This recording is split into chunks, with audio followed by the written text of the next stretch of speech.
माझं नाव प्रतीक्षा शिरोडकर. माझ्या मिस्टरांना 2020ला आम्ही चेकअप केलं. त्याच्यानंतर इन्फेक्शन म्हणून आम्ही ट्रीटमेंट करत होतो. त्याच्यानंतर मग टेस्ट केली.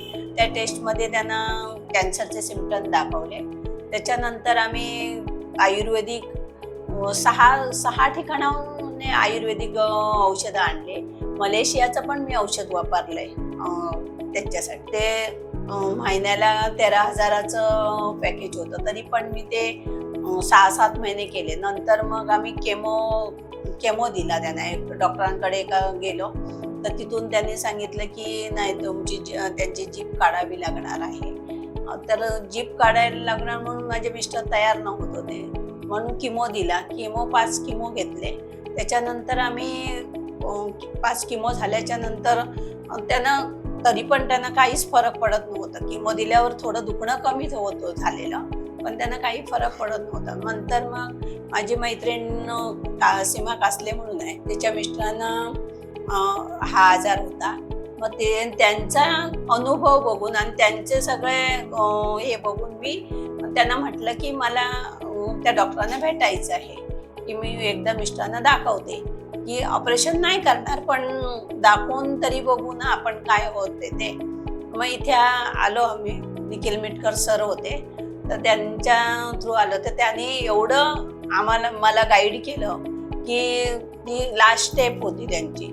त्या स्टेपला म्हणाले की तुम्ही जर आता निर्णय नाही घेतला तर तुमचा एक वेळ माणूस तुमचा हातात तुम्हाला मिळणार नाही, किंवा तुम्ही त्यांचं बोलणं हवं आहे तुम्हाला की माणूस हवा आहे. या शब्दावरतीच मी क्लिक झाले आणि मग मी डिसिजन घेतला. मी घरी जाऊन माझ्या मुलांना समजावलं आणि मिस्टरांना तयार केलं.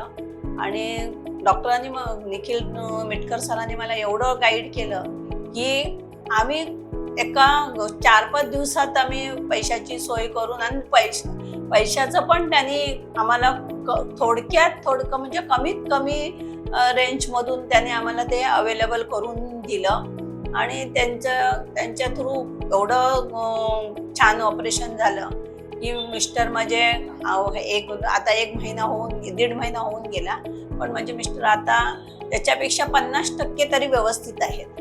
आता थोडं बोलतात, थोडं जास्त नाही पण थोडं बोलतात, ते समजतंय आम्हाला. आणि आता खातात पण. आणि आता आमचं रेडिएशन चालू आहे. रेडिएशनचे 11 दिवस झाले रेडिएशन घेतलं आम्ही. पण मिटकर सरांनी जेवढं आम्हाला गाईड केलं ते खूप ह्याचं होतं, मोलाचं होतं. आणि असे जर कोण माझ्या संपर्कात असणारे हे असेल, मी जेवढे शक्य होईल तेवढं मी मिटकर सरांजवळ पाठवणं. कारण किंवा बाकी हॉस्पिटलमध्ये पाठवून त्यांची जी तिथे जाणं येणं किंवा हे लवकर तिथे ट्रीटमेंट होत नाही, असे प्रकार काही होतात. त्याच्यामुळे मी जेवढं मला शक्य होईल आणि जेवढं मी होईल तेवढं मी त्यांना जास्तीत जास्त मिटकर सरांचाच सल्ला देऊन, मिटकर सरांचाच फोन नंबर देऊन त्यांना मी हे करेन, सजेशन देईन.